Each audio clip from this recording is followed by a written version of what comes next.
ठीक है ना। तो अभी हम लोग जैम 2019 का पेपर डिस्कस करेंगे, उसमें जस्ट हम लोग ये देखेंगे हाउ टू सॉल्व, है ना, अप्रोच डिस्कस करेंगे, तुम भी बता सकते हो वो। फिर बहुत तो मैंने सॉल्व कर दिया होगा ऑलरेडी, कर दिया, 2-3 बार और सॉल्व कर लेना, कोई नुकसान नहीं होगा।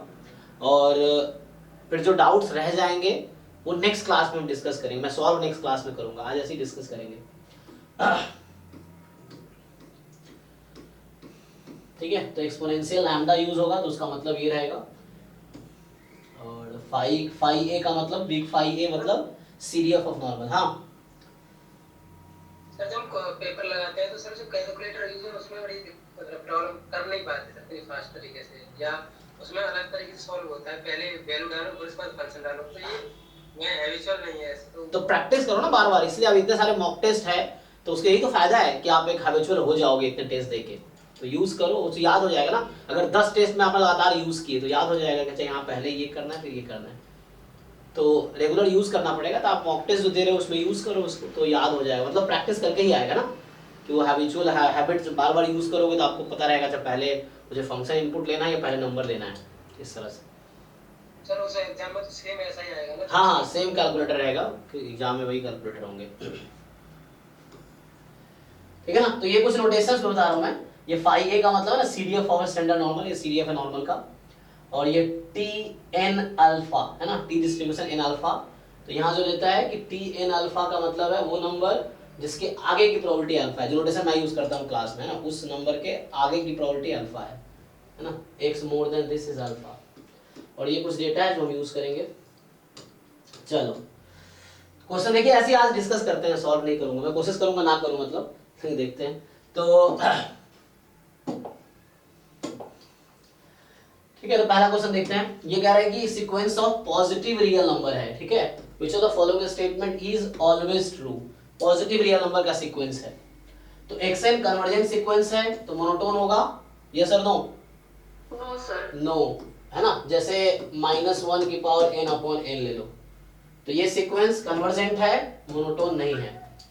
ठीक, ओके, तो गलत दिखाने के लिए एग्जांपल काफी है, तो ये ऑप्शन आउट हो गया। xn² कन्वर्जेंट सीक्वेंस है, तो sequence xn does not converge, true और फॉल्स? ट्रू सर, फॉल्स है ना, क्योंकि -1 टू द पावर n ले लेंगे तो जी जी, है ना, तो -1 की पावर n जो है, एक मिनट, ये तो कह रहा है डज नॉट कन्वर्ज, हमें ऐसा लेना है जो, एक मिनट, हमें क्या कहना है कि स्क्वायर कन्वर्ज कर रही है, तो खुद वो सीक्वेंस कन्वर्ज नहीं करेगी, तो कन्वर्जेंट सीक्वेंस ले लो ना, 1/n ले लो, हाँ 1/n ले लो, कन्वर्जेंट ही ले लो, गलत दिखाने की कोशिश करना है हमें एक एग्जांपल ढूंढना है जो गलत कर दे, है ना। तो पिछला एग्जांपल जो लिया था वो ट्रू कह रहा था, -1 की पावर n अगर आप लोगे तो स्टेटमेंट को ट्रू कर दे रहा है, तो एग्जांपल कभी स्टेटमेंट को ट्रू नहीं करेगा, मतलब इन जनरल ट्रू नहीं बोल सकता, उस एग्जांपल के लिए ट्रू है। लेकिन कोई एक ऐसा एग्जांपल मिला जिसके लिए फॉल्स है, तो स्टेटमेंट फॉल्स हो गया इन जनरल, तो 1/n ले लो, तो 1/n का स्क्वायर 1/n² कन्वर्जेंट सीक्वेंस है, 0 पे कन्वर्ज करेगी, तो जो सीक्वेंस 1/n है वो कन्वर्ज नहीं करेगी, नहीं वो भी करेगी, तो अगर xn² कन्वर्ज कर रही है तो xn कन्वर्ज भी कर सकती है, डाइवर्ज भी कर सकती है, दोनों हो सकता है, तो इसने कहा कि कन्वर्ज नहीं करेगी, तो गलत कह रहा है, 1/n एग्जांपल है। फिर तो ये भी गलत है, sequence xn minus xn converges to 0, अच्छा xn + 1 minus xn converges to 0, then series is convergent।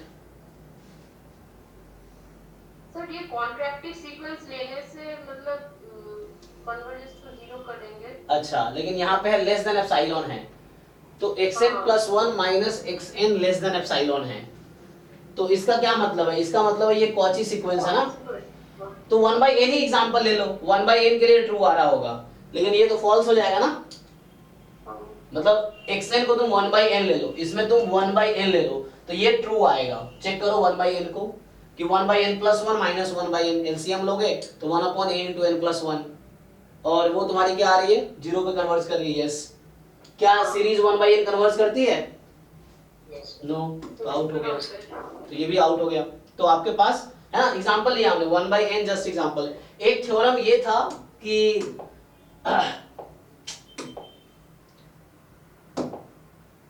कि सीरीज ये था, आई थिंक, है ना, xn + 1 minus xn n from 1 to infinity, ये अगर आई थिंक फाइनाइट आती, अच्छा ये तो हमें पता ही है, फाइनाइट आएगी तो क्या हो जाएगा, अगर लिमिट 0 है ना, तो वो तो कन्वर्ज कर जाएगी ना। तो xn is a Cauchy sequence in fact, हाँ, तो xn इज कन्वर्जेंट सीक्वेंस हो जाएगा।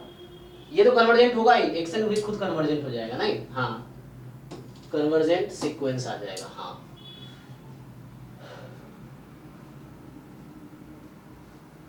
ठीक है,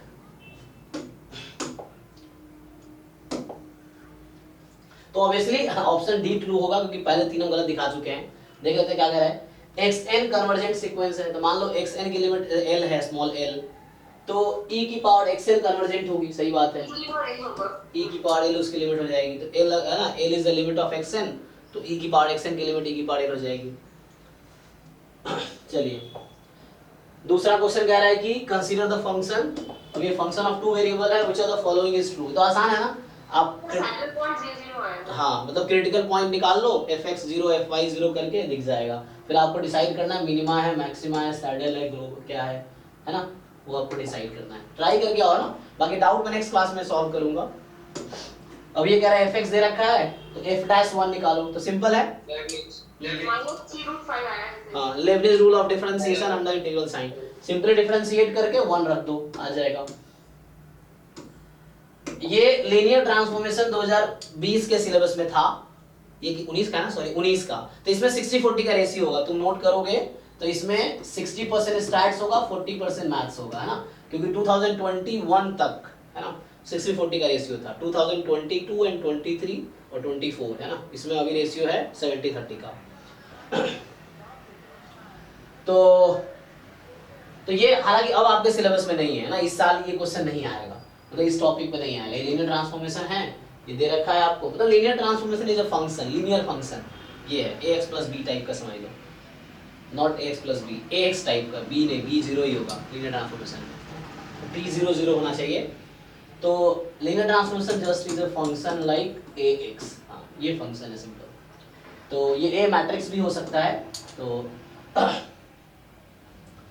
तो यहाँ पे सिंपली क्या है, be a linear transformation such that ना दे रखा है, तो इजी है, हालांकि इसको छोड़ दो, ये सिलेबस में तो है नहीं, ना जैम में है ना गेट में है सिलेबस में।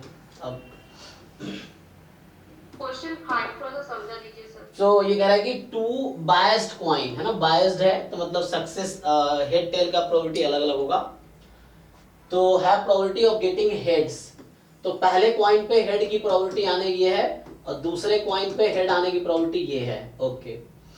तो ये आपसे कह रहा है कि ठीक है, दो कॉइन है, हेड की अलग अलग प्रोबेबिलिटी है दोनों पे। If both coins are tossed independently 2 times, दोनों कॉइन को हमने इंडिपेंडेंटली 2 टाइम टॉस किया each, then the probability of getting exactly 2 heads out of this 4 tosses. तो ये बताओ मुझे, दोनों कॉइन को 2-2 बार टॉस किया तो सैंपल स्पेस में कितने आउटकम होंगे? 16 होंगे सर, 16 होंगे, 2 की पावर 4। अब आपको वो केसेस लिखने हैं, इसने कहा अगर मैं देखो तुम फिक्स कर लो, पहला 2 कॉइन C1 है, दूसरा कॉइन, मैं एग्जांपल कुछ लिख के दिखाता हूं, जैसे H H H H है। अब तुम्हें क्या पता कौन सा वाला पहला कॉइन, कौन सा दूसरा कॉइन, तो पहले तुम खुद को क्लियर कर लो कि तुम किसको फर्स्ट कॉइन मान लो, किसको सेकंड कॉइन। तो जैसा सैंपल स्पेस जब लिख रहे हो ना, तो तुम ले लो कि पहला 2 कॉइन तुम्हारा पहला वाला है, अगला 2 कॉइन दूसरा वाला, 1 डिनोट कर रहा है फर्स्ट कॉइन को, 2 डिनोट कर रहा है सेकंड कॉइन को। तो इस तरह से टोटल पॉसिबिलिटी लिख लोगे ना, ऐसे ही आ जाएगा। अगला क्या है, केसेस बदलते रहो, पहले 16 आउटकम लिख लो चाहो तो, ऐसे जरूरत नहीं पड़ेगी, देख लो किसकी जरूरत है वही लिखना बस। देखो यहाँ से तो पूछा है कि both coins are tossed 2 times then getting exactly 2 heads out of 4 tosses। तो ये तो मैं सैंपल स्पेस लिखने की बात कर रहा था ना, तो लास्ट जैसे होता T T T T जैसे T1 T1 T2 T2, मतलब इस तरह से, और पीछे बहुत सारे आउटकम है, टोटल 16 है ना। अब जैसे आपसे पूछा है कि 2 हेड वाले कितने होंगे, तो मैं इवेंट लिख देता हूँ, ये इवेंट जिसकी प्रोबेबिलिटी पूछ रहा है। तो पहले तुम इंडेक्स को भूल के, ये जो मैंने सफिक्स लिखा 1 2, उसको भूल के बस तुम आउटकम्स लिख लो कि 4 बार किसी कॉइन को टॉस कर रहे हो तो 2 टाइम हेड आने की क्या क्या पॉसिबिलिटी है, बस वो लिख लो। ये तो बोला ना इसने कि 2 हेड्स आउट ऑफ 4 टॉसेस, सब मिला के 2 बार हेड आने चाहिए। तो तुम क्या करोगे, मैं अगर आउटकम लिखूं, ऐसा हो सकता है H H T T H T T H, इस तरह से फिर HT ऐसा समझो, है ना? 6 केस बन सर, कितने होंगे? 6 केस बन 6। 6 केस बनेंगे। तो 6 केस हो गए। अब कुछ नहीं करना आपको, उन्हीं 6 केस में तुम ये याद रखो, ये पहला कॉइन है, ये दूसरा कॉइन है, ये पहला कॉइन है, ये दूसरा कॉइन है, ये पहला कॉइन है, ये दूसरा कॉइन है, ऐसे सारे केस लिख लो। अब जब प्रॉपर्टी निकाल रहे होगे तो इसका प्रॉपर्टी कैसे निकलेगा? पहले कॉइन पे हेड आने की 2/3, जैसे इसका निकाल के मैं बताऊं इसके आउटकम की 2/3, 1/2/3, फिर 2/3 T2 सेकंड कॉइन पे टेल की 1/4 हाँ 1/4 1/4 तो ऐसे कर करके ये जो इवेंट में जितने आउटकम हैं इंडिविजुअली एक एक आउटकम की प्रोबेबिलिटी निकाल के ऐड कर लो, ठीक है? फिर उसके बाद टोटल प्रोबेबिलिटी का वैल्यू निकल हो जाएगा। ऐड कर लो ना, हाँ इसकी निकालो, फिर इसकी निकालो, इसकी निकालो, 37/144 आ रहा है। हाँ आ जाएगा। ठीक है सर। तो ऐड कर लो जस्ट।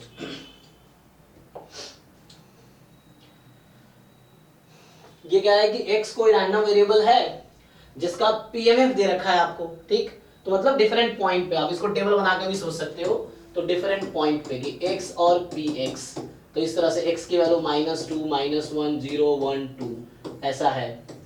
अब ये सब पॉइंट पे मास दे रखा है आपको। तो ये सब आपने लोअर क्लास में किया होगा, ये क्वेश्चन क्लास 12 में भी है, क्लास 12 के एनसीईआरटी में तुम चेक करोगे तो यह क्या है कि जैसे -2 है तो -2 पे, तो यहाँ पे n की जगह -2 रख लो तो ये बन जाएगा c, n को -1 रखोगे तो ये बन जाएगा, n को -1 रखोगे ना तो ये बन जाएगा 2c, 0 पे b, 1 पे n को 1 रख दो तो c, n को 2 रख दो तो 2c, ये हो गया।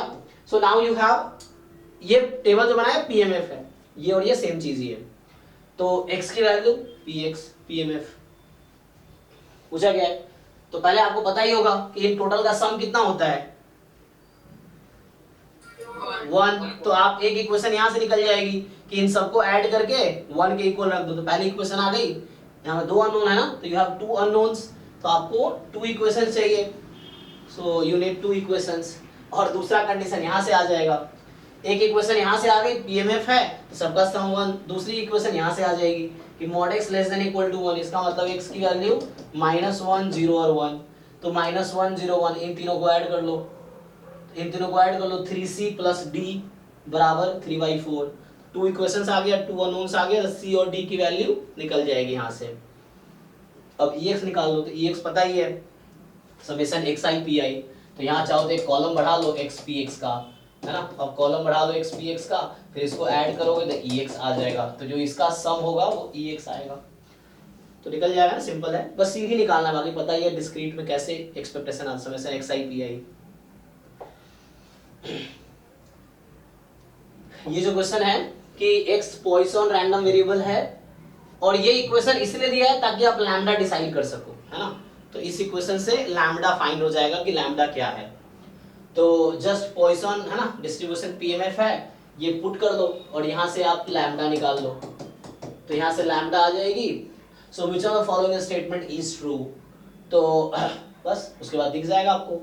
तो x बराबर 0 पे क्या होता है पॉइजन में, e की पावर माइनस लैम्डा, तो बस यही देखना है कि e की पावर लैम्डा यहाँ से निकल जाएगा, फिर e की पावर माइनस लैम्डा निकालो, यही है प्रोबेबिलिटी x बराबर 0। ओके, फिर उसमें देख लो कि किस इंटरवल में बिलोंग करेगी, तो आपको देखना कि इन चारों में से e की पावर माइनस लैम्डा किस इंटरवल में है। इजी है ना? तो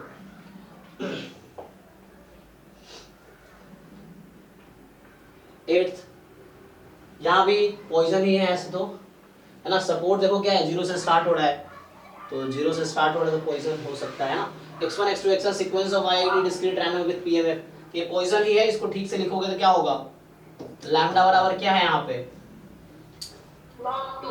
हाँ, e की पावर माइनस लैम्डा, लैम्डा की power m upon m factorial, तो ठीक से लिखोगे तो लैम्डा यहाँ log 2 है, ln2 है ना, इसको हम ln2 बोलते हैं। तो ये पॉइसन ही है, ठीक से फिट करो इसको, तो e की पावर माइनस log 2 करोगे तो वही 1/2 हो जाता है, यही 1/2 यहाँ पे 2 है, तो ये पॉइसन है with lambda is equal to log 2। अब Sn आपको दे रखा है x1 to xn, ठीक है, सम है, ओके।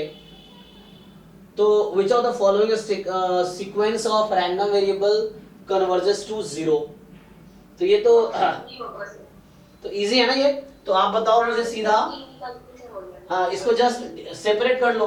तो Sn अपॉन n कहाँ कन्वर्ज करेगी? Sn upon n converges in probability to what? हाँ Ex, और Ex तो लैम्डा ही आएगा। यस तो ये log 2, क्योंकि Sn समेशन xi है और अपॉन n का मतलब x बार, तो Sn अपॉन n का मतलब x बार हो गया, and x bar converges in probability to Ex by weak law of large number. And LCM ले लो, लेफ्ट साइड में बुला के एलसीएम ले लो। ये सब एक एक लाइन के क्वेश्चन है, इसमें कुछ कैलकुलेशन है ही नहीं। मैंने क्या किया, log 2 को लेफ्ट में बुला लिया, log 2 को आप लेफ्ट में बुला लिए तो 0 बच गया यहाँ पे, और दोनों तरफ log 2 घटा दिया, ये समझ लो, this minus log 2, this minus log 2। अब ये देखो एक ऑप्शन यही है, कौन सा ऑप्शन है ये देखो ये यही तो है, एलसीएम ले लो इसका, तो एलसीएम लोगे तो Sn minus n log 2 upon n, यही है। तो weak law of large number में क्वेश्चन है बेस्ट। ये जो क्वेश्चन है ये बोल रहा है कि x1 x2 xn be a random sample from continuous distribution with PDF। तो ये वही है, convex combination of two PDFs, this is lambda time f1x plus 1 minus lambda time f2x।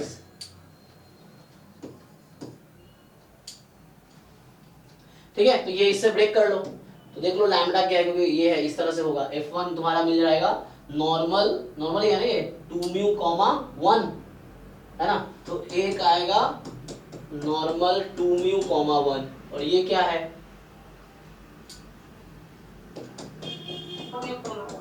Normal 4 mu comma 1। Check कर लो, इसको सही से fit कर लो, lambda क्या निकल के आएगा 1/2।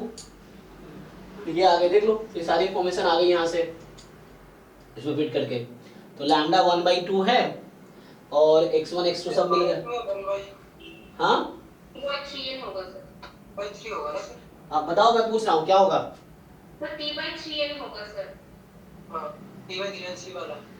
अच्छा ऑप्शन बता रहे हो तुम, ये सही है ना? ओके, तो t जो है समेशन xi है, तो which of the following is unbiased estimator of mu. तो म्यू का अनबायस्ड एस्टिमेटर किसका? मीन। ओके म्यू आएगा, तो देख लो e ऑफ, अगर मैं t निकालूं डायरेक्टली तो e ऑफ, पहले x निकाल लो कि x है तुम्हारा, है ना, तो e ऑफ x निकालोगे तो 1/2 टाइम पहले वाले का मीन और 1/2 टाइम दूसरे वाले का मीन, तो ये आ गया, तो ये कितना हो गया 2 म्यू है ना, कट गया 6 म्यू अपॉन 2 3 म्यू, सो ये हो गया। ठीक है ना, तो ex जो है वो 3 म्यू है, मतलब इसका मीन 3 म्यू है, तो t का अगर मीन निकालोगे e ऑफ t कितना आ जाएगा 3n म्यू आ जाएगा। ठीक है, हाँ तो t अपॉन 3n आ जाएगा, ठीक है ना, 3n को इधर बुला लो, तो यहाँ से आप अगर यहाँ बुला लोगे t अपॉन 3n तो ये म्यू आ जाएगा आपके पास। ओके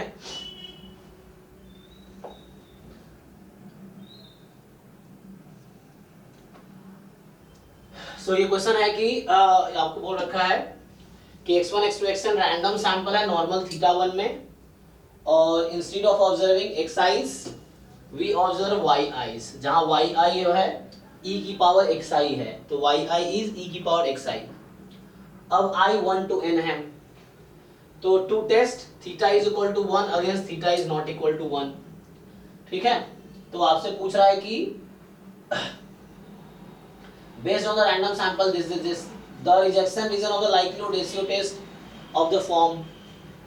तो ऐसे xi के टर्म में इसका क्रिटिकल रीजन क्या बनेगा? मॉड xi माइनस 1 कितना मोर देन के, हाँ यही बनेगा ना, ये तो याद रख सकते हो आप। तो x बार माइनस 1 मोर देन के, ये आपका बनेगा क्रिटिकल रीजन। तो कोई दिक्कत नहीं है, इसको थोड़ा सा ओपन कर दो, तो इसको ओपन करोगे तो क्या बनेगा देखो ध्यान से, इसको ओपन करोगे तो बनेगा x bar minus 1 more than equal to k और x बार माइनस 1 लेस देन इक्वलिटी लगा लो, less than equal to minus k, तो नया नाम दे दो, इसका नाम k1 इसका नाम k2, अब कोई दिक्कत नहीं है, चलो उधर भेज दो इसको, तो यहाँ से आ जाएगा x bar more than equal to k1 और x bar less than equal to k2, तो x बार समेशन xi आ जाएगा, तो यहाँ से क्या होगा, तो आप सिंपली ब्रेक करोगे इसको, तो ये आ गया summation xi more than equal to k3 और summation xi less than equal to k4। अब कुछ नहीं करना आपको, xi की जगह yi कर देना है, मतलब yi का मतलब यहाँ से इक्वेशन से। तो देखो यहाँ से x की वैल्यू क्या निकल के आएगी, log y, तो log y रख दो। तो यहाँ देखो, तो x की जगह log y रख दो, तो यहाँ से बनेगा समेशन, इसको यहाँ लिख रहा हूँ देखो यहाँ, summation log yi more than equal to sum k3 और summation log yi less than equal to k4। अब देख लो कौन सा ऑप्शन ऐसा है, कौन सा ऑप्शन ऐसा है, सर डी होगा। ओनली डी तो है, और कोई ऑप्शन तो ऐसा थोड़ी है ना। जो बोल रहा है ऐसा है, यहाँ लॉग नहीं है इसमें तो इसलिए आउट है, यहाँ भी लॉग नहीं है तो ये आउट है, यहाँ लॉग तो है, बोल रहा है C1 C2 के बीच, ऐसा तो नहीं है ना। ये more than something and less than something, तो ये इस फॉर्म का आ रहा है, अलग अलग आ रहा है ना, अलग अलग नंबर है, तो ये वाला है, तो ये आउट हो गया। तो ये डायरेक्टली फॉर्मूला आप याद रख सकते हो नॉर्मल के लिए, simple versus composite not equal to है, तो मॉड x बार माइनस जो भी यहाँ पे म्यू नॉट अगर है, so x bar minus mu not या theta not more than equal to k, ये क्रिटिकल रीजन आएगा इसका। अगर यहाँ थीटा मोर देन 1 होता तो ये मॉड नहीं आता बस, ठीक है। अगर ये लेस देन 1 होता तो वहां लेस देन आ जाता मॉड छोड़ के। चलिए, तो ये जो क्वेश्चन है 11th है ना, तो ये एक्चुअली पार्शियल फ्रैक्शन पे है, बाद में टेलीस्कोपिक बन जाएगी। 6/n² माइनस 4n प्लस 3, इसको फैक्टराइज कर सकते हैं ना हम लोग। Yes sir, n minus 1 into n। हाँ, और फैक्टराइज कर दो, और फैक्टराइज करके टेलीस्कोपिक कैंसिल होती चली जाएगी, देख लेना। तो टेलीस्कोपिक है ये। क्वेश्चन 12 नहीं हो रहा सर, कौन सा क्वेश्चन? क्वेश्चन 12। हाँ, थोड़ा वेट तो करो, वहाँ पहुँचने दो। तो ये जो होता है ना n टेंड्स टू इंफिनिटी पे, ये कहीं ना कहीं कन्वर्ज करती है किस पे, log n होता है ना इसकी अप्रॉक्स वैल्यू आई थिंक, तो उससे हो जाता है। तो log n तो सर मतलब इंफिनिटी तक 1 + 1 सर, वो तो माइनस होता है ना। क्या होता है? जब log माइनस log 1 - x, उसका तो सर 1 + x + x² / 2 ऐसे करके इंफिनिटी तक होगा। हाँ, तो उसको 1 रखो। 1 रखने से सर 0 हो जाएगा। नहीं नहीं, मैं एक्सपेंशन में बात नहीं कर रहा हूँ, ये थ्योरम है एक, कि इस पे जाके ना इसका जो वो होगा, ये वैल्यू हालांकि है ना, ये इंडिविजुअली वो नहीं है, दिस अपॉन दिस, ये जो है ना, ये तुम्हारे पास ये कैंसिल हो जाता है। तो कहने का मतलब ये है, यहाँ पे एक रिजल्ट है, कुछ गामा उमा आता है ना कुछ उसमें, तो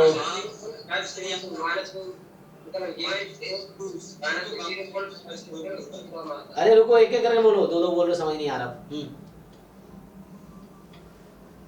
कोई एक बताओ। सर ये जैसे log x का डिफरेंशिएशन 1/x होता है ना, तो 1/x का इंटीग्रेशन log x, तो वही फॉर्म में। हाँ, उस इंटीग्रल टेस्ट टाइप का समझ सकते हो, ठीक है। ये समेशन 1/x है ना, हाँ समेशन 1/n है, यस यस, है ना। तो जैसे तो इंटीग्रल टेस्ट है ना 1/n जो है, सो इंटीग्रल टेस्ट क्या कहता है, इस तरह से, तो कहीं नहीं इससे रिलेटेड है समहाउ, सही कह रहे हैं ना। तो इस तरह से कुछ आ जाएगा, तो ये log n पे कहीं ना कहीं कन्वर्ज करती है, इसी कॉन्सेप्ट पे है एक्चुअली। तो होता क्या है, ये log n और ये log n ये कैंसिल हो जाता है, या ये बता दूं मैं कि दिस अपॉन दिस की जो लिमिट है ना, ये 1 होती है, तो आप ऐसे फॉर्मूला याद रख सकते हो आप, है ना। हाँ सर, ये एक्चुअली मतलब मैथमेटिक्स की कोई थ्योरम है, जो मतलब वैसे लगा सकते हैं ना, an/bn को an + 1 - an/bn + 1 - bn, ये दोनों लिमिट इक्वल होती है ना, तो आप ये लगाओगे ना, सब कट जाएगा और 1 ही आ जाएगी लिमिट, जो आप बोल रहे हो ना, मतलब वो मैथमेटिकली है। ठीक है। अच्छा, वो जो कॉम्पोनेंडो एंड डिविडेंडो की बात कर रहे हो आप, हाँ उस तरह से कुछ हमारी सीरीज माइनस के लॉग इक्वल टू होता है गामा 0 ये वाली थ्योरम है। हाँ, तो वो बाद में जाके वो खत्म ही हो जाएगा, वो 0 ही हो जाएगा एंड में। हाँ, जो आप कह रहे हो वो एक थ्योरम है, इसके मापा में भी होगा, यहाँ से कई सारे प्रूफ दे रखा है। हाँ, तो समथिंग गामा कुछ एक टर्म लेता है वो एंड में, लेकिन वो जाके कैंसिल हो जाएगा उसकी वजह से, log n की वजह से ना, n टेंड्स टू इंफिनिटी पे log n है ना, इंफिनिटी हो जाएगा, तो समथिंग अपॉन इंफिनिटी 0 ही हो जाएगी। तो उस तरह से आ जाएगा। मतलब यहाँ पे जो आप कह रहे हो ना एक थ्योरम है एक्चुअली, यहाँ पे देखना ऐसा लिखा हुआ गामा, मैं प्लस गामा कर देता हूँ, तो ये कहीं ना कहीं कन्वर्जेंट होती है ना, इस तरह से कुछ लॉग एन पे, और बाद में ये समथिंग अपॉन लॉग एन करेंगे तो जीरो ही हो जाएगा। तो ये माइनस गामा कब होता वो है? गामा को वेलर्स कांस्टेंट कुछ बोलता है। हाँ समथिंग कुछ नाम है, याद है। कुछ कांस्टेंट है, हाँ कुछ नाम है इसका। तो उस तरह से वो उस कांस्टेंट उससे रिलेटेड कुछ है, तो इसको तुम ब्रेक करोगे, इसकी लिमिट निकालोगे तो वो जाके एट 1 आ जाएगी, इन दोनों का रेशियो की लिमिट 1 आ जाएगी। तो तुम्हें बस इसकी लिमिट निकालनी है, तो you have to find the limit of ये, और यहाँ पे क्या बस इसकी रेशियो की लिमिट 1 हो गई, तो रेशियो की लिमिट 1 हो गई तो बचाइए। अब इसमें देख लो कि क्या करते हैं, हमें लेस देन 1 बना, लार्जेस्ट है जो तो हाँ तो पाई कॉमन ले लो, तो पाई बाहर आ जाएगा, तो बचेगा 1 प्लस ई बाई पाई की पावर n, और इस पूरे की पावर 1 बाई n, इस तरीके से। तो ये 1 की पावर इंफिनिटी के फॉर्म का है अभी डिनोमिनेटर। 1 पाई होगा सर।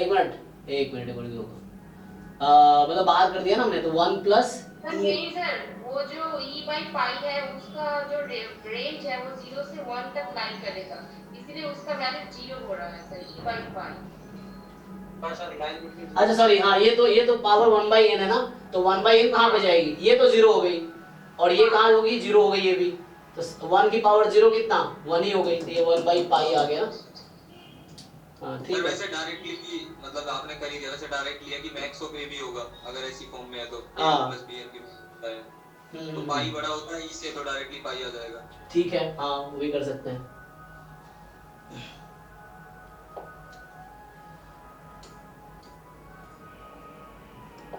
ये कह रहा है कि a possible value of b for which the equation x4 plus bx cube plus 1 is equal to 0 has no real root।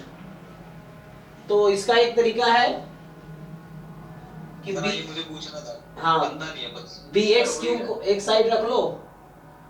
नहीं, इसके कई सारे अप्रोच हैं। एक अप्रोच है सिंपली तुम इसके रफली ग्राफ बना लो, है ना, तो b की वैल्यू क्या होगी, ताकि तो एक काम करो, b एक साइड रखो बाकी एक साइड ले आओ, तो क्या होगा, तो उसके लिए तुम्हें ग्राफ बनाना पड़ेगा, तो होगा हाँ रफली ग्राफ बनाना पड़ेगा तुम्हें, तो उससे दिख जाएगा। नहीं तो the value of b for which this equation has no real root, इसके पास कोई रियल रूट ना हो। तो कोई रियल रूट ना होने का क्या मतलब, डिग्री 4 की इक्वेशन है, तो ये अपर पैराबोला ही होगा, है ना, तो बस ये है कि एक्स एक्सिस को कट ना करे, तुम्हें ये देखना है बस। तो कोई बात नहीं, इसका क्रिटिकल पॉइंट निकालो, कोई दिक्कत नहीं, तुम ये fx ले लो इसका x4 plus bx cube plus 1, ठीक है ना। अब यहाँ f डैश x निकालो, इसको 0 पुट करो, तो उससे क्या मिलेगा तुम्हें, देखो इसका ग्राफ कैसा होगा, x4 है ना, लीडिंग टर्म क्या x4 है, तो x की पावर 4 मतलब x स्क्वायर के जैसा ही ग्राफ होगा।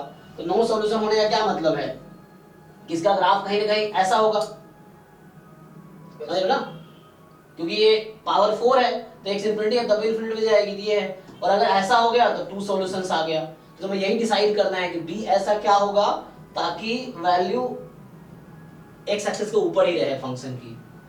तो ये क्रिटिकल पॉइंट इधर रफली बना रहा हूं मैं, तो ये है ना, ये इसको मैं इग्नोर किया हूं, ये कुछ इस तरह से यहाँ आएगा। तो ये तुम्हें देखना है कि, तो है ना, जैसे यहाँ पे नो सॉल्यूशन पूछा है, एग्जाम में ये भी पूछ सकता है कि b की ऐसी क्या वैल्यू है ताकि इसके पास 2 रियल रूट हो या 1 रियल रूट हो। 1 कब होगा, जब टच करेगा इसको, अगर टच करती हुई पास कर रही है तो रिपीटेड रूट आ जाएगी। तो पूछेगा सिंगल रूट हो, है ना, इस तरह क्वेश्चन एग्जाम में, डिफरेंट एग्जाम में आते हैं। यहाँ नो रूट है, यही क्वेश्चन पूछ लेगा 1 रूट लिख के, यही क्वेश्चन पूछ लेगा 2 रूट लिख के, ऐसे करके।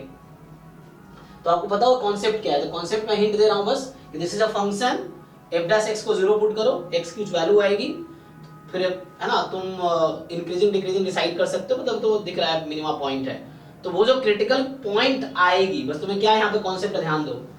मान लो ये क्रिटिकल पॉइंट, ये नंबर आया, तो इस पे 3 केस है, या तो वैल्यू पॉजिटिव लेगी फंक्शन, या 0 लेगी, या नेगेटिव लेगी। तो जब वैल्यू पॉजिटिव लेगी तो नो सॉल्यूशन, जब वैल्यू 0 लेगी उस पॉइंट पे तो यूनिक 1 सॉल्यूशन, मतलब 1 रूट होगा, और अगर नेगेटिव वैल्यू आ रही है उस पॉइंट पे तो 2 सॉल्यूशन हो जाएगा। तो you find the critical point, उस क्रिटिकल पॉइंट में फंक्शन की वैल्यू निकालो, और उस वैल्यू को पॉजिटिव कर दो, तो पॉजिटिव जब जिस केस में होगा वही ऑप्शन हो जाएगा। ट्राई करके देखो, नहीं तो नेक्स्ट क्लास में करता हूँ। पर एक चीज बता दोगे बस इसमें, जैसे हाँ। 2 पॉइंट इसमें माइनस के हैं और जो x की वैल्यू -3/4b टाइप आ रही है, तो मतलब दो पॉजिटिव वैल्यू आ गई x की, तो वो कैसे डिसाइड करेंगे फिर, लाइक कौन सी पे नो सॉल्यूशन होगा? नहीं कोई एक केस ले कर दो, ऐसे दोनों से करोगे तो भी कोई दिक्कत नहीं है, तो भी एक केस लेके सॉल्व करो क्या आता है। अच्छा ओके। दोनों केस से तुम कर सकते हो तब भी आंसर सेम ही मिलेगा।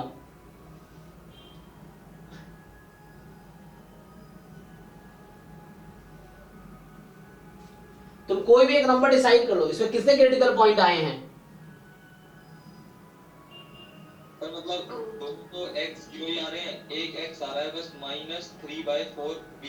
हाँ तो कहीं भी एक नंबर मान लो, कहीं भी है, अब मर्जी है तुम्हें, पॉजिटिव साइड मान लो, नेगेटिव साइड मान लो। अब फंक्शन की वैल्यू, अच्छा जीरो पे इसकी वैल्यू कितनी है, जीरो पे तो फंक्शन वैल्यू 1 ही रहेगी, तो जीरो पे तो 1 है, तो जीरो क्रिटिकल पॉइंट लेने का मतलब नहीं है, जीरो इसका एक्चुअली क्या बोलते हैं, इन्फ्लेक्शन पॉइंट है, ठीक है ना, क्योंकि है ना x4 है ना, तो ऐसे ही हाँ डबल डेरिवेटिव ग्रेटर देन 0 है। यस। तो अब आपको क्या, उस पॉइंट पे फंक्शन की वैल्यू भी ग्रेटर देन 1 कंसीडर कर फाइंड करेंगे ना। नहीं ग्रेटर 1 क्यों करेंगे आप, और कुछ ग्रेटर देन 0 जीरो, हाँ तो उससे आ जाएगा।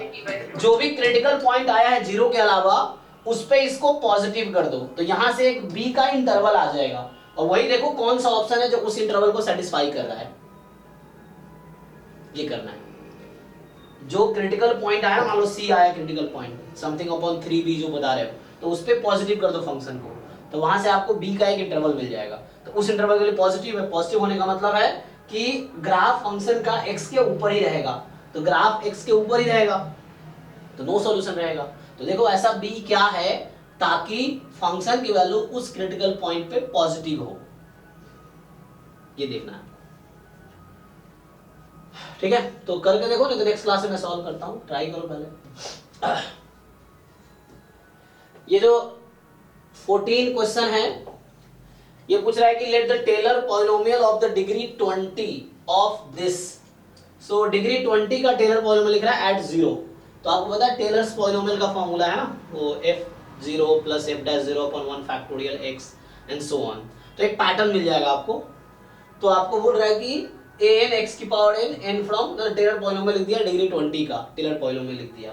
तो यहाँ पे an जो है एक्चुअली क्या है, तो an होता है nth derivative eight 0 upon n factorial, यही है ना। So this is your an, ये जो an है टेलर्स थ्योरम का फॉर्मूला याद करो, यही तो होता है। तो fn 0 अपॉन n फैक्टोरियल, 0 का मतलब फंक्शन एज इट इज है ना, 1 का मतलब 1, हाँ हो गया। अब आपसे क्या पूछ रहा है ये a15 बताओ, तो आपसे a15 पूछ रहा है, ये an है, तो a15 का मतलब है 15वां डेरिवेटिव एट 0 अपॉन 15 फैक्टोरियल। तो यहाँ ये नहीं समझना कि 15 बार डिफरेंशिएट करना है, आप 2-3 बार डिफरेंशिएट करोगे आपको एक पैटर्न दिख जाएगा, उस पैटर्न को नोटिस करके सीधा 15th डेरिवेटिव डायरेक्टली आप लिख सकते हो। या nth डेरिवेटिव का अगर फॉर्मूला आपको याद है, दूसरे बार बता दो, nth डेरिवेटिव करके फिर n को 15 रख दो, वो भी एक तरीका है। नहीं तो कुछ टर्म फाइंड करो फिर आप 15 डेरिवेटिव, ये एक्चुअली फाइंड करना है आपको इस क्वेश्चन में। नेक्स्ट क्वेश्चन है कि 15 वाला, कि length of the curve y is equal to this, ठीक है, इस कर्व का लेंथ फ्रॉम x1 टू, आसान है ना, फॉर्मूला ही तो था।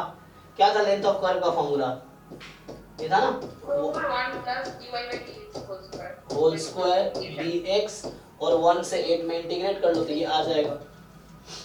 तो बस ये करो, आ जाएगा आंसर।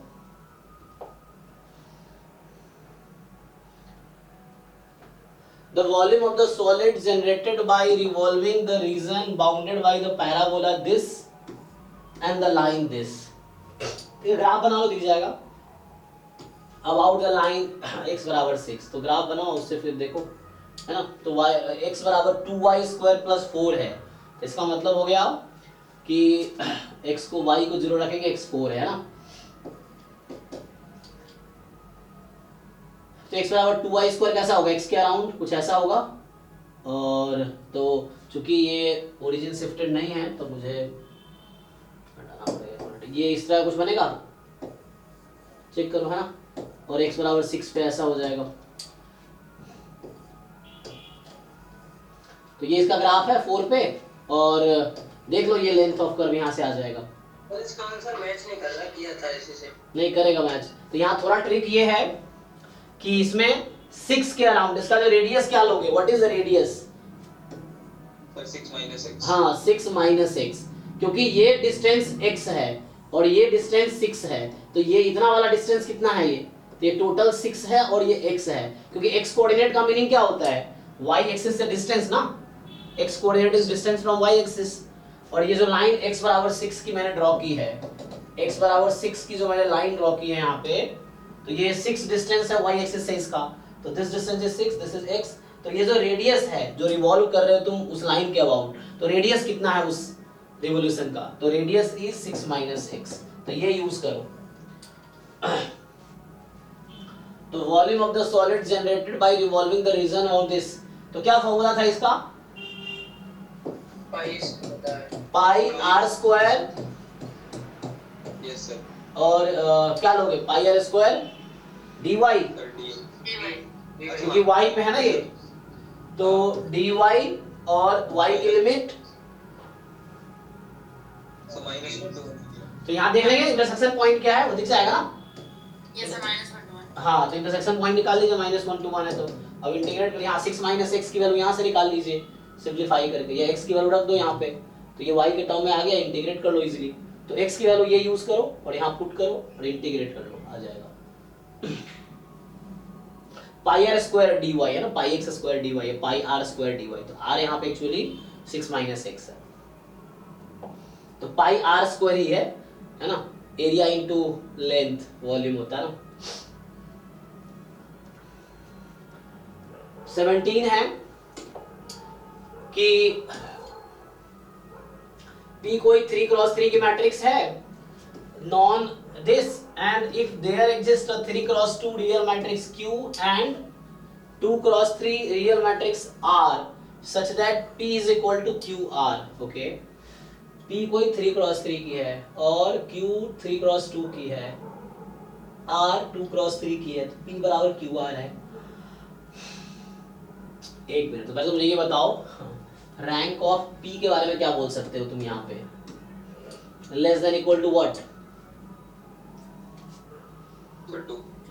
है ना, क्योंकि पहली बात तो प्रोडक्ट है, तो हम लोग ये पढ़ा है कि रैंक ऑफ प्रोडक्ट क्या होता है कि रैंक ऑफ, है ना, P is minimum of rank of P comma rank of R, एक तो ये है।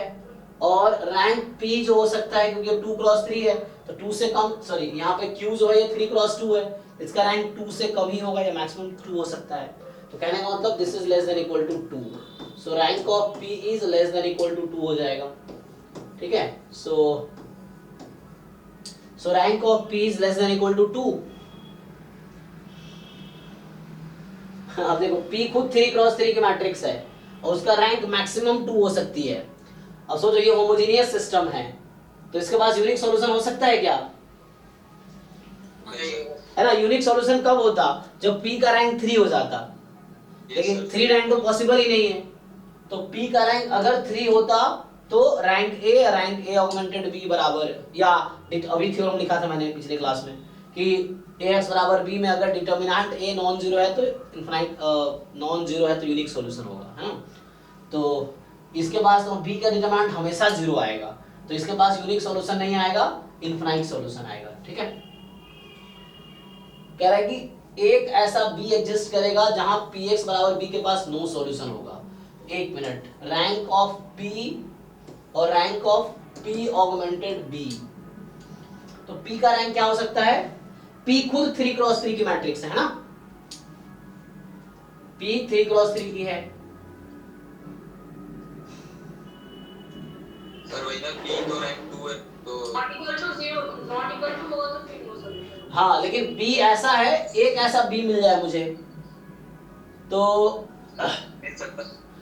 b अगर ऐसा हो कि उसके कॉलम्स का लीनियर कॉम्बिनेशन ना हो, है ना, तो x यहाँ पे क्या है? 3x3 है ना, ओके, x मतलब 3x1 है, तो यहाँ से, हाँ, तो एक ऐसा मुझे मिल जाएगा ना, हो सकता है कि इसका रैंक ज्यादा हो जाए, इसका कम हो जाए, कि उसमें 3 रो होंगे। अच्छा पी ऑगमेंट, एक मिनट, पी ऑगमेंटेड बी का रैंक क्या हो सकता है मैक्सिमम? एक मिनट रुक जाओ।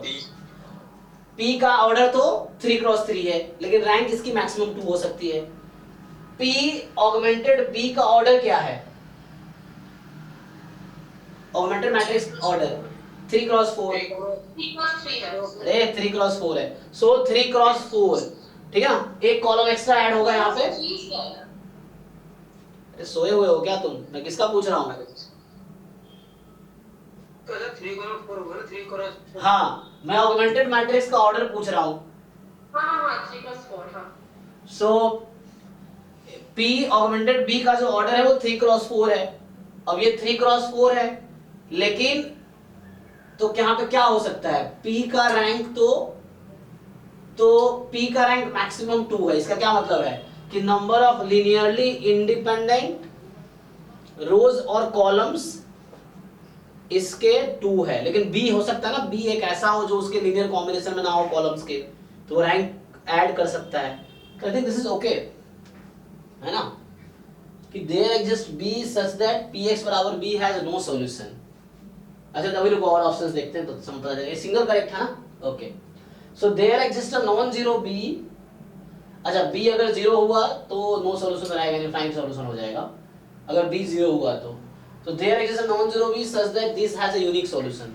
तो यूनिक सॉल्यूशन तो कभी नहीं होगा ना, क्योंकि P का रैंक 3 तो हो ही नहीं सकता कभी, तो P का है ना, इसके पास यूनिक सॉल्यूशन कब हो सकता है? जब P का डिटर्मिनेंट नॉन जीरो हो। Ax बराबर B has unique solution if and only if determinant A is non zero, अगर स्क्वायर मैट्रिक्स है तो determinant A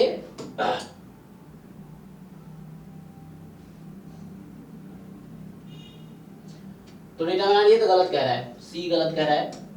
there exist a non zero B such that P transpose B has a unique solution.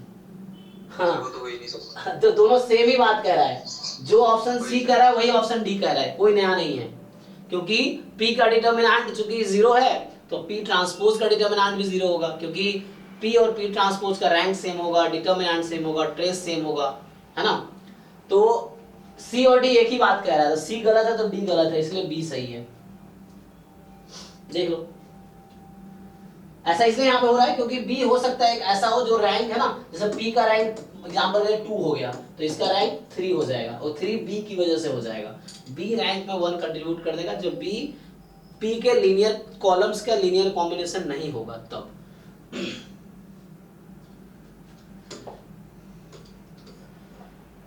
आइए तो P दे रखा है, ये है तो इजी है ना, P से मल्टीप्लाई कर दो तो 6P plus B P square minus P cube, ये आ गया। मैंने क्या किया, P से दोनों तरफ मल्टीप्लाई कर दिया, देन द ऑर्डर AB।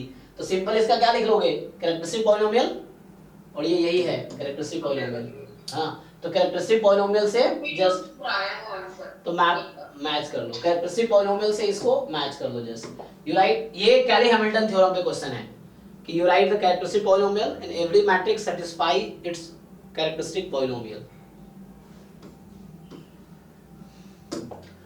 ये कह रहा है EFG इवेंट है, PE दे रखा है, तो देखो ये इसलिए दिया है ताकि तुम यहां से PE इंटरसेक्शन F निकाल सको, ठीक है, और ये इसलिए दिया है ताकि यहां से तुम PE इंटरसेक्शन G निकाल सको, क्योंकि PE दे दिया ना तो ये और ये मिलके ये निकाल दोगे, ये और ये मिलके ये आ जाएगा। अब यहां भी ये इसलिए दिया है ताकि यहां से तुम E intersection F intersection G निकाल सको, ठीक है। तो सब कुछ हमारे पास PE है, E इंटरसेक्शन F है, E इंटरसेक्शन G है, E intersection F intersection G है तुम्हारे पास। अब ये जस्ट है ना, तो E इंटरसेक्शन इसको ओपन कर लो, है ना, तो F या फॉर्मूला लगा लो, इतना मत करो। देखो अब ना प्रोबेबिलिटी ऑफ A माइनस, हाँ probability of A minus B बराबर probability of A minus probability of B, हाँ वही लगा लो, आसान रहेगा। तो probability of E intersection minus E intersection F union G। अब इसको समाउ ओपन कर दो, है ना, तो इसको इंटरसेक्शन खोल लो डिस्ट्रीब्यूटिव लॉ से, फिर ओपन कर दो, है ना, E intersection F union E intersection G, और इसको A यूनियन B के फॉर्मूले पे ओपन कर दो। हो Yes, जाएगा। sir, वही सारी दे रखी है उसने। अब वो सारी इन्फॉर्मेशन दे रखी है, यस ऑलरेडी वो सारी इन्फॉर्मेशन है हमारे पास। तो यहाँ पे ई इंटरसेक्शन, एक मिनट ये क्या था, ये एफ था ना, हाँ ये एफ है। तो E intersection F union E intersection G, अब ए यूनियन बी बन गया ये। तो ए यूनियन बी का फॉर्मूला यूज करके सारा इन्फॉर्मेशन आपको पहले पता है। ये कह रहा है कि एक बार बताया था कि जब गिवन दे रखा हो तो उसको सर इग्नोर नहीं इग्नोर कब करते, जब यहाँ गिवन तुमसे पूछा हो। क्या ये तुमसे गिवन पूछा है? वो जो क्वेश्चन जब मैंने बोला था इग्नोर करो, इसलिए बोला था कि जो गिवन है सब में गिवन सेम चीज है, और जो पूछा है उसमें भी सेम चीज गिवन है, तो फिर उसका कोई रिलेवेंस नहीं रह गया। यहाँ पे तुम्हें ई एफ गिवन ई दे रखा है, जी गिवन ई दे रखा है, और यहाँ तुमसे सिंगल इवेंट की प्रोबेबिलिटी, कंडीशनल की प्रोबेबिलिटी नहीं पूछ रहा है। ये नॉर्मल इवेंट मतलब सिंपल सा इवेंट की प्रोबेबिलिटी पूछ रहा है। जब कंडीशनल की पूछता, सब में गिवन ई लगा होता तो इग्नोर करते उसको हम, है ना। तो यहाँ पे तो उसको यूज करना पड़ेगा कंडीशनल प्रोबेबिलिटी को तुम्हें। वो क्वेश्चन अलग है, वो 2023 का ही क्वेश्चन है शायद, 23 या 22 का, तो वो अलग है। उसमें है कि सब में सेम चीज गिवन है, तो E4 गिवन है सब में, और E4 का कोई काम नहीं है क्वेश्चन में, तो उसको इग्नोर करो, वो है।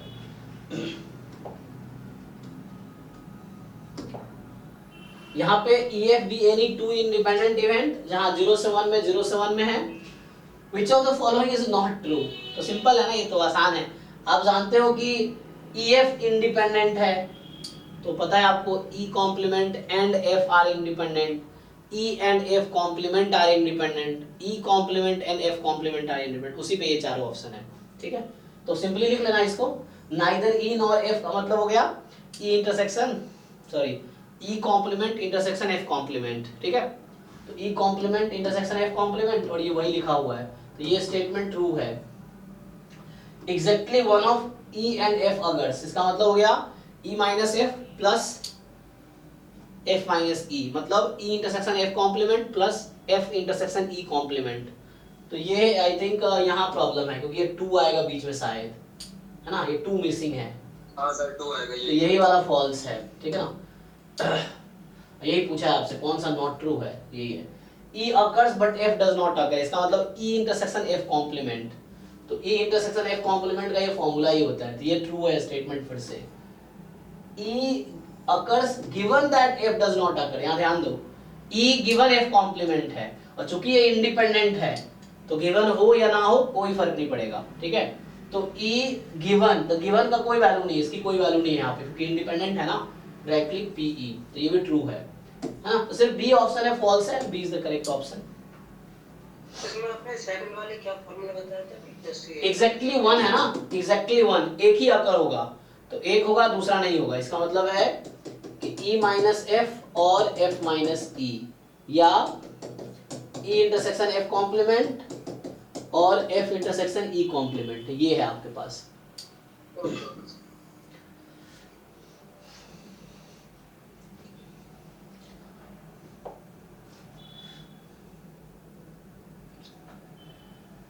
ये जो क्वेश्चन है कह रहा है कि x be a continuous random variable with PDF, तो ये कहीं ना कहीं PDF है ना, e की पावर माइनस एक्स स्क्वायर है, तो वैसे तो अभी स्टैंडर्ड नहीं है कोई, तो आप ट्रांसफॉर्मेशन कर लो, तो डिस्ट्रीब्यूशन ऑफ दिस, तो सिंपल है, आप W का PDF निकालो और आ जाएगा। तो e की पावर माइनस एक्स स्क्वायर है ना, तो यहाँ से W/2 आ जाएगा, तो ये आ जाएगा e की पावर माइनस W/2, तो यहाँ W/2 आ जाएगी, तो W/2 तो सारे का स्क्वायर में W/2 आता है, तो डिपेंड करेगा ये क्या बनेगा, है ना, उस पे। तो यहाँ आ जाएगा dx/dw, और पुट कर लो, ट्रांसफॉर्मेशन लगा लो fx of x, तो ये पुट करके ट्रांसफॉर्मेशन का, ये सिंपल ट्रांसफॉर्मेशन के फॉर्मूले पे है। क्योंकि इसका सपोर्ट पॉजिटिव है तो ये 1 1 फंक्शन है, ठीक है ना, मतलब 1 1 का मतलब यहाँ पे हो गया इंक्रीजिंग फंक्शन है, तो ये 2x² एक मोनोटोनिक फंक्शन है यहाँ पे। क्यों?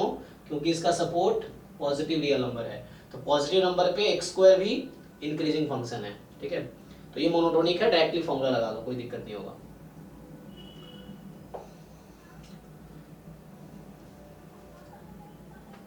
यहाँ पे क्या पूछा आपसे कि x कॉन्टिन्यूअस रैंडम वेरिएबल है जिसका PDF ये दे रखा है, अब EX निकालना है और प्रोबेबिलिटी x मोर देन 1 निकालना है। क्या ये थोड़ा इंटीग्रेशन है शायद इसमें ना, इंटीग्रेशन करो, इसमें इंटीग्रेशन है इजी सा।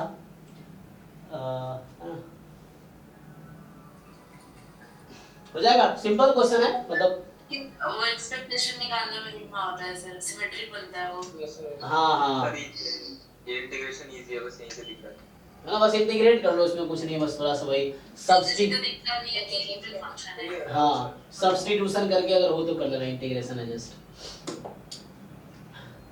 The life time of a bulb is distributed as exponential 1, ठीक है, तो एक्सपोनेंशियल 1 है and random variable using Poisson approximation to binomial distribution, ठीक है।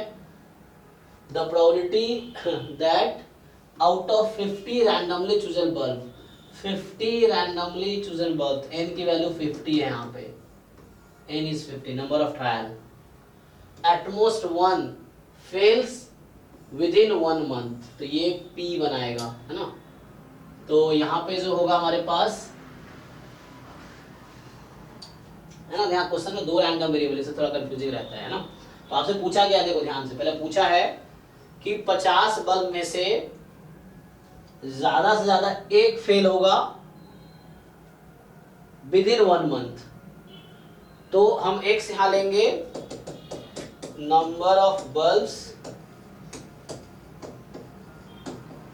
फेल्स विद इन 1 मंथ,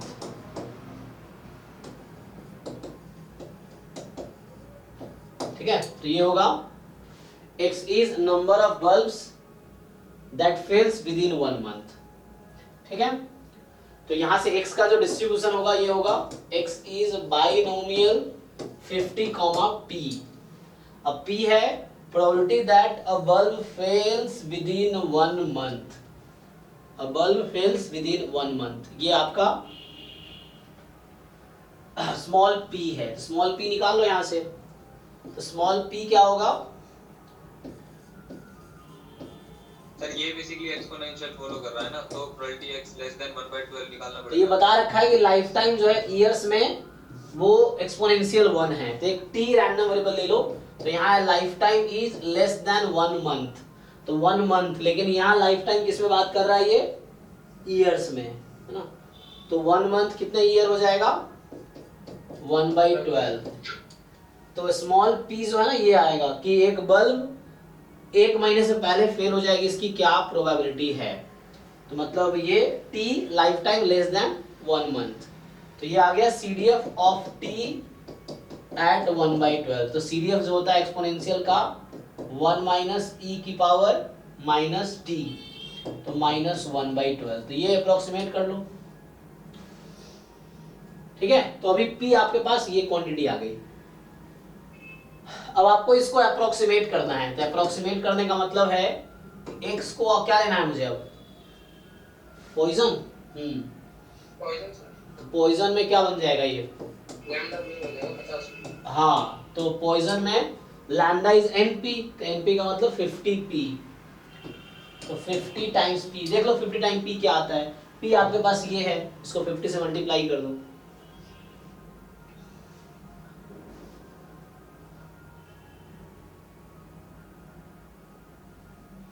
ठीक है ना, आ जाएगा, आई थिंक 4 आता है शायद, है ना, चेक कर लो, ये सब 4 आता है 3.998, है ना, हाँ, तो अप्रॉक्स 4 ले लो, तो ये पॉइजन 4 हो गया।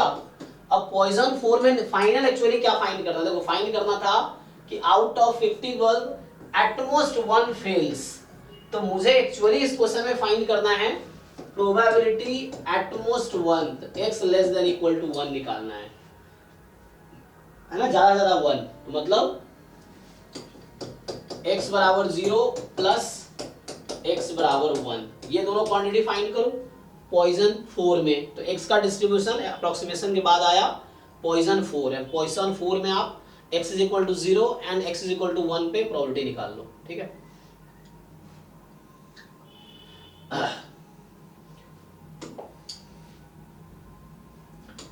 नेक्स्ट है x follows beta distribution with parameter m, 2, तो n की जगह m है ना, बीटा m n होता है, तो n की जगह आपको 2 दे दिया, probability x less than equal to half है, ओके, तो वेरिएंस x क्या होगा, तो इजी है ना, बीटा में क्या होता है, कर दो इंटीग्रेट उसको, बीटा का पीडीएफ लिख लो पहले, फिर उसको इंटीग्रेट करके वहां से m निकाल लो, m की वैल्यू आ जाएगी तो फिर आ जाएगा वेरिएंस, ठीक है ना, सिंपल है।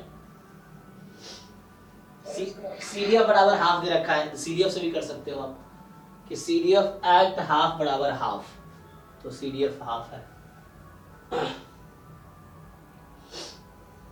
ऐसे हाफ यहाँ पे क्या दे रखा है, half is the median. Half median कब होता है, जब m बराबर 2, आई थिंक m की वैल्यू 2 ही आ जाएगी, है ना, क्योंकि बीटा जो डिस्ट्रीब्यूशन हो जाएगा ना सिमेट्रिक, तो उसकी जो प्रोबेबिलिटी है, हाँ, क्योंकि हाफ पे सिमेट्रिक है, तो हाफ पे सिमेट्रिक मतलब हाफ इसका मीडियन है, यही कह रहा ना कि CDF of half is half, तो मतलब ये जो 1/2 है ये मीडियन है, और 1/2 मीडियन है तो 1/2 मीन भी होगी, तो सिमेट्रिक है, तो 1/2 मीन है तो m बराबर 2 आ जाएगी। ओके, तो सिमेट्रिक है तो पर वो CDF क्या होगा हम लिखेंगे, तो वो लिखा नहीं गया, मैंने ट्राई किया। नहीं पीडीएफ को इंटीग्रेट कर लो 0 to x में, तो CDF आ जाएगा, जरूरत नहीं है निकालने का। मुझे ऐसे ही बिना कोई कैलकुलेशन का दिख गया कि m बराबर 2 आना चाहिए, वो तो सर दिख गया था, लेकिन जैसे CDF या PDF, वो CDF लिखना हो तो क्या आएगा इसका बीटा पर, तो पहले निकाल नहीं पाया, PDF लिखो ना। लेकिन वो बात नहीं। अरे मेरे भाई, तो पीडीएफ को इंटीग्रेट करो ना, पीडीएफ क्या आएगा इसका,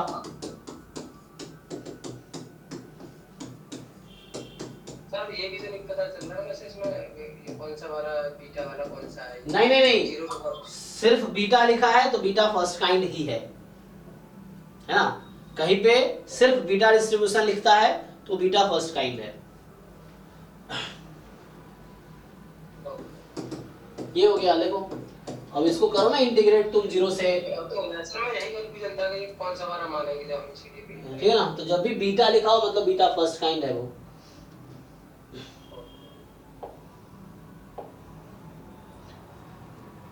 ठीक है, यहाँ देख लो, अब यहाँ पे क्या है कि x1 x2 x3 IID uniform 0 1 है, x1 more than x2 plus x3, ठीक है, तो probability of capital X1 more than x2 plus x3, तो सिंपल यहाँ पे क्या करना है आपको, पॉसिबल केसेस होने हैं सर इसके। हाँ, या तो पॉसिबल केस कर दो या डबल इंटीग्रेट कर दो, जॉइंट पीडीएफ को, तीनों का जॉइंट पीडीएफ लिखो और उसको इंटीग्रेट कर लो इस रीजन पे, नहीं तो है ना, तो डबल इंटीग्रेट करो जॉइंट इस पीडीएफ को इस रीजन पे, तो ऐसे आ जाएगा। सर एक और तरह से हो सकता है, x2 प्लस x3 को ट्रायंगुलर डिस्ट्रीब्यूशन लिख दें, हाँ 0 से 1 में ही रहेगा क्योंकि x1 की मैक्स वैल्यू 1 है, तो वो y आएगा, तो जॉइंट कर सकते हैं उनका भी, y पे इंटीग्रेट कर सकते हैं सिर्फ, हाँ, मतलब वैसे भी सही है।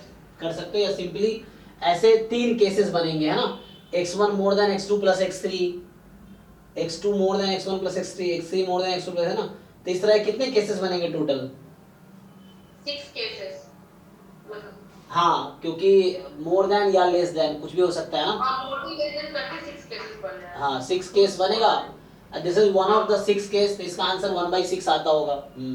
हां यही है सर भाई, तो ये है, तो ज्वाइन भी कर सकते हो या वैसे 6 केसेस है ना, दिस इज 1 आउट ऑफ 6।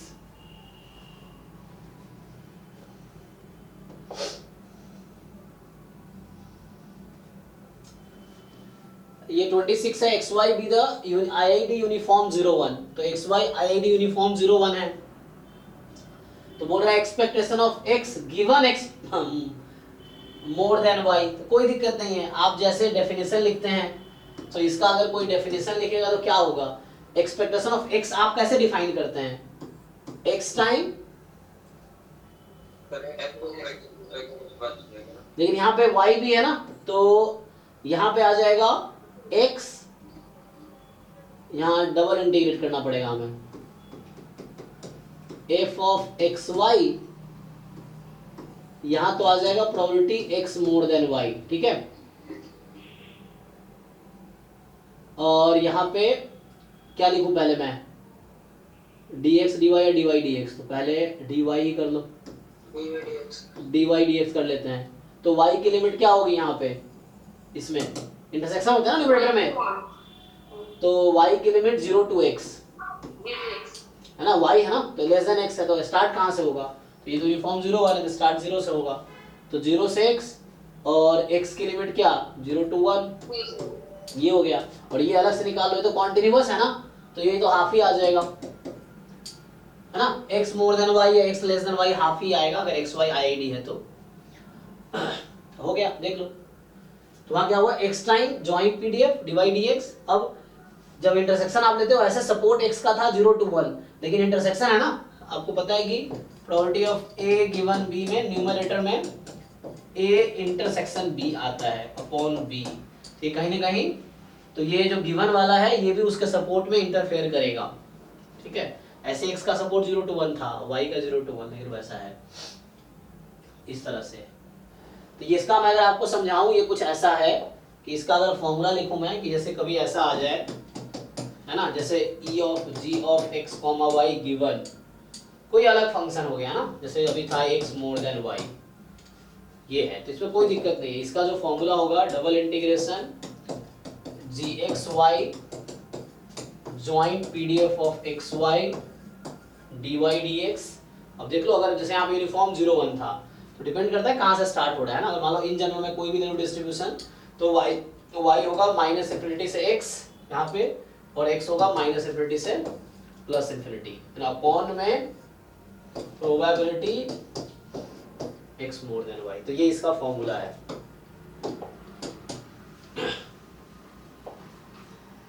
करके देखो, इससे आ जाना चाहिए।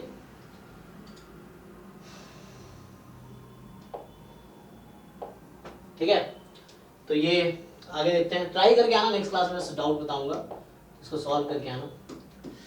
सो ये है -1 and 1 and -1 are observed value of the random sample of size 2 from normal theta, है ना। यहाँ म्यू भी थीटा है और सिग्मा स्क्वायर भी थीटा है।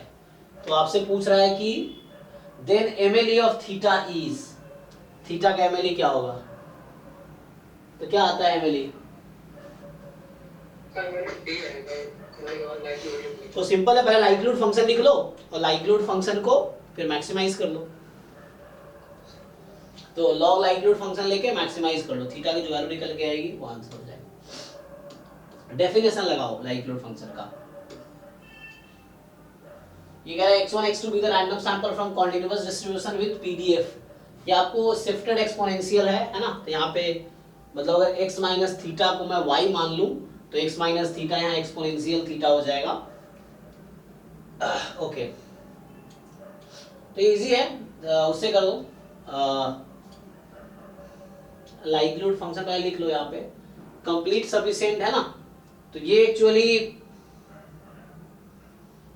सफिशिएंट होगा, कंप्लीट नहीं होगा, एक्सपोनेंशियल फैमिली पे नहीं आएगा क्योंकि उसका सपोर्ट में वो है ना। हाँ, क्योंकि देखो पैरामीटर तो एक ही है यहाँ पे, है ना। और ये जो एस्टिमेटर है इसके डायमेंशन 2 है, तो दो एस्टिमेटर एक साथ जॉइंटली है, तो ये जॉइंटली है मतलब यहाँ डायमेंशन 2 है इसका, ये डायमेंशन 2 है, और यहाँ तो सिंगल पैरामीटर है, तो कंप्लीट तो नहीं हो सकता, सफिशिएंट होगा, है ना। सफिशिएंट चेक कर लो। सफिशिएंट के लिए क्या करोगे, फैक्टराइजेशन थ्योरम लगाओ। फैक्टराइजेशन थ्योरम हमेशा वैलिड है, तो ये अप्लाई फैक्टराइजेशन थ्योरम, आपको दिख जाएगा। फैक्टराइजेशन थ्योरम अप्लाई करो तो उससे दिख जाएगा। आई थिंक कंप्लीट आएगा, कंप्लीट नहीं आएगा, सफिशिएंट आएगा। x1 x2 xn be a random sample from a continuous distribution with PDF। ये आपको दे रखा है, ठीक है। ये स्टैंडर्ड नॉर्मल है और ये लाप्लास है, ठीक है। तो स्टैंडर्ड नॉर्मल और लाप्लास।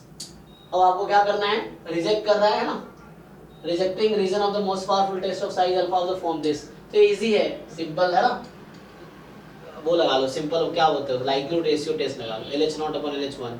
तो इस PDF को इस PDF से डिवाइड करो और less than equal to k कर दो, इसमें से एक ऑप्शन आ जाएगा। मतलब सैंपल है ना, तो लाइक्लीहुड फंक्शन लिख लो पहले, LH0/LH1 less than equal to k, उससे आ जाएगा। हां सर 30 कह रहा है कि आ रही थी वो 4.84 आ रही थी, तो हम 5 मानेंगे 4 मानेंगे किसमें, 30 वाले। अच्छा, x1 x2 xn भी random sample from normal θ1, h0 है थीटा बराबर 0, h1 है थीटा बराबर 1। अज्यूम करोगे क्रिटिकल रीजन गिवन है आपको x bar more then 3/4। Okay, तो x बार मोर देन 3/4। तो पूछ रहा है कि the minimum sample size required that. तो यहाँ पे क्या आ रहा है, n क्या आ रहा है, 4.84 आ रहा है। नहीं मोर देन के लेस देन, वो सर लेस देन आ रहा है, लेस देन।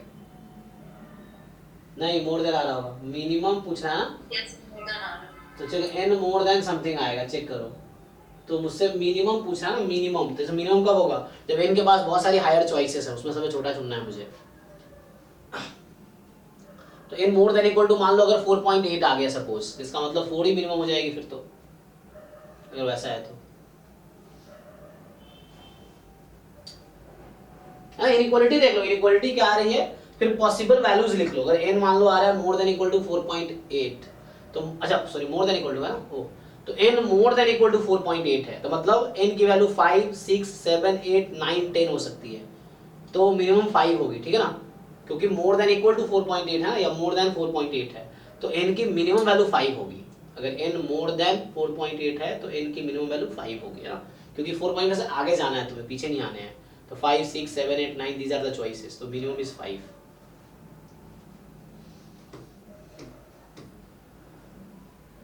Okay, so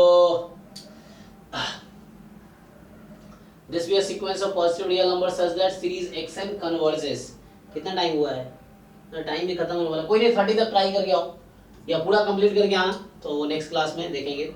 सो अभी आप जो ये 2019 का हम जैम का पेपर कर रहे हैं ना, तो 23, 22 है ना, 21, 20 हो गया है, 4, ये 5वां पेपर है, हम इस पर ऊपर से स्टार्ट किया हमने, तो इसको कंप्लीट करके आओ सब लोग। अभी 30 तक डिस्कस किया जस्ट हमने, और उसके बाद वाला बता दीजिए भाई, मेरा फिर मैं कर दूंगा सर। कौन सा वाला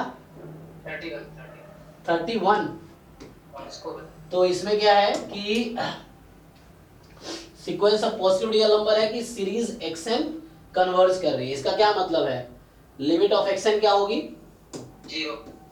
हाँ अब ये बोला था सीरीज दिस, तो यहां से देखो ये जो रूट xn और xn प्लस 1 है, ये इसको तुम क्या लिख सकते हो, ये जो रूट xn और xn प्लस 1 है, ये लेस देन इक्वल टू होती है xn प्लस वन अपॉन 2, ऐसा लिख सकते हैं, हाँ या ना। हाँ ये सर थ्योरम तो है सर। ये AMGM पता है तुम्हें, अरिथमेटिक मीन ज्योमेट्रिक मीन, हाँ यस सर। तो ये अरिथमेटिक मीन है, ये ज्योमेट्रिक मीन है इन दो नंबर के बीच का, यस सर। ये दोनों तरफ सीरीज लगा दो। So arithmetic mean is more than equal to geometric mean, geometric mean is less than equal to arithmetic mean, दोनों तरफ सीरीज लगाओ।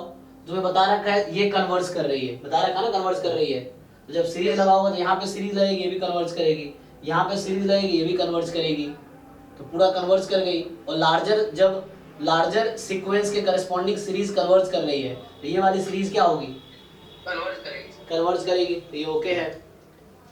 तो अब nxn 0 होगा क्या, तो ये आई थिंक ये गलत ऑप्शन है ना, गलत सही है, एक मिनट, हाँ ये गलत ऑप्शन है एक्चुअली, नहीं अभी तो तुम जो सोच रहे हो उसके हिसाब से इन्फिनिटी इंटू 0 का फॉर्म है ये। पर ये उल्टा होता है ना, अगर ऐसा हो तो कन्वर्ट करेगी सीरीज, ये फ्रिक्शन का करके मैथ में ये इसमें एक थ्योरम में रिजल्ट था कि आई थिंक मोनोटोनिकली डिक्रीजिंग होनी चाहिए, ऐसा कुछ था, हमने तब लिखाए होंगे एग्जाम। हाँ सर वही अब सही बोल रहा हूँ, मतलब 1/n को छोड़ के आप कुछ भी लोगे ना तो ये वैलिड है ना, अच्छा 1/n रखोगे तो 1 आ जाएगी, लेकिन इसने कहा था ना सीरीज एक्शन कन्वर्ज कर रही है, तो 1/n तो कन्वर्ज कर ही नहीं रही है।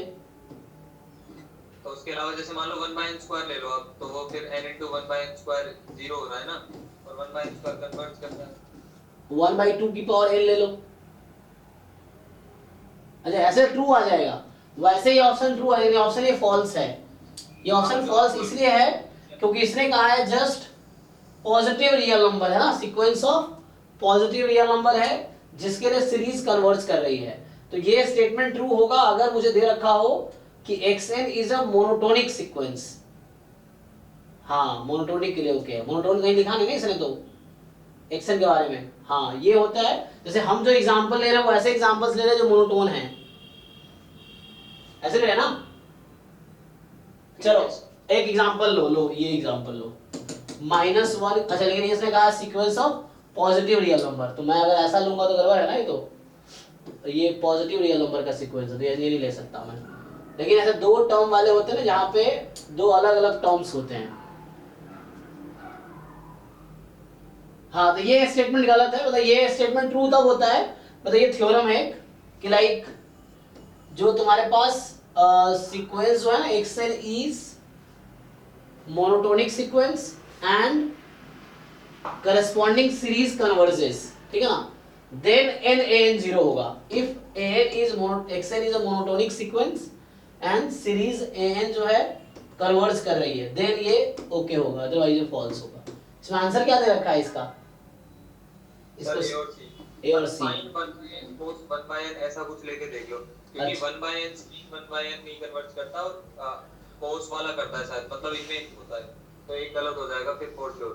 अच्छा यहाँ पे इसके वैसे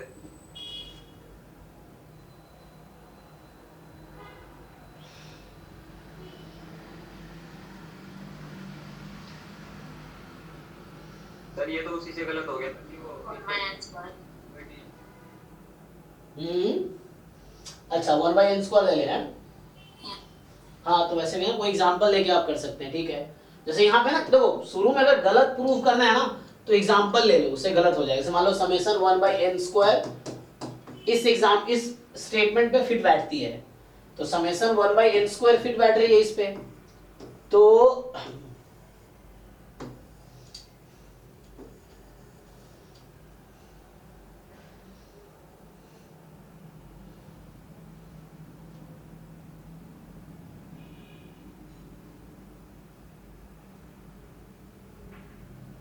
पुट कर दो इसमें ना, तो ये 1/n हो जाएगा, 1 + 1/n कैंसिल होके, है ना, ऐसा कुछ 1/n+1 आ जाएगा, तो ये डाइवर्जी गलत हो जाएगी, ठीक है।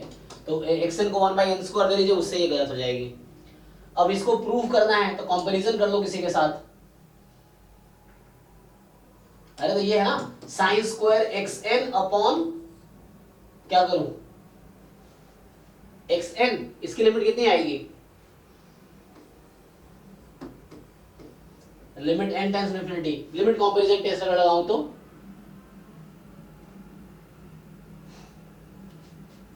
ये तुम्हारा sin n है ना, sin xn अपॉन xn तो 1 हो जाएगा और sin xn एक बचेगा, तो ये xn तो 0 पे जा रही है ना, हमें पता है कि xn की लिमिट 0 है। We know that limit of xn is 0। क्यों xn की 0 है? क्योंकि सीरीज xn कन्वर्ज कर रही है, तो xn की लिमिट 0 है, तो 0 है तो ये 0 आ जाएगी। और जब ये 0 आती है तो क्या रूल होता है कि जब डिनोमिनेटर के करस्पॉन्डिंग सीरीज अगर कन्वर्ज कर रही है तो न्यूमरेटर के करस्पॉन्डिंग सीरीज कन्वर्ज करेगी, तो इसलिए ये ट्रू है। यूजिंग लिमिट कंपैरिजन टेस्ट, देखो लिमिट कंपैरिजन टेस्ट में क्या होता है कि an अपॉन bn जो है उसमें क्या आता है, लिमिट उसकी क्या कहते हो तुम, नॉन जीरो आनी चाहिए ना। तो अगर नॉन जीरो आती है तो दोनों का बिहेवियर सेम रहता है, an series converges if and only if bn series converges. लेकिन अगर लिमिट 0 आ गई, जैसे अभी आई, अगर an अपॉन bn की लिमिट 0 आ गई, तो इसमें ये होता है कि डिनोमिनेटर के करस्पॉन्डिंग सीरीज अगर कन्वर्ज कर रही है देन न्यूमरेटर के करस्पॉन्डिंग सीरीज कन्वर्ज करेगी। इसमें इफ एंड ओनली इफ नहीं है, वन वे है। लेकिन जब पॉजिटिव लिमिट आती है तो इफ एंड ओनली इफ है कि जैसा an होगा वैसे ही bn होगा। लेकिन 0 आ गई तो डिनोमिनेटर, यहाँ पे डिनोमिनेटर मैंने xn लिया है, तो xn के करस्पॉन्डिंग सीरीज तुम्हारी कन्वर्ज कर रही है, तो इसीलिए ये वाली सीरीज भी कन्वर्ज करेगी। तुम दूसरा एग्जांपल से भी उससे भी कर सकते हो, और भी अप्रोच लगा सकते हो। तो दूसरा अप्रोच भी लगा सकते हो, ठीक है। आप लोग ट्राई करके आओ, सभी लोग पूरा पेपर करके आओ, 2-3 बार आराम से सॉल्व करके आओ। स्पेशली वो क्वेश्चन जो मुश्किल लगे उसको बार-बार सॉल्व करो, आसान वाले तो हो जाएंगे, but as a mock test solve करो। कोशिश करो कि 100 आउट ऑफ 100 तुम स्कोर कर पाओ 3 घंटे के अंदर, एटलीस्ट PYQ में, ताकि तुम्हें कॉन्सेप्ट समझ आ जाए, ठीक है। चलो तो अभी के लिए thank you and good night. अभी 9 to 11 गेट का होगा, ठीक है।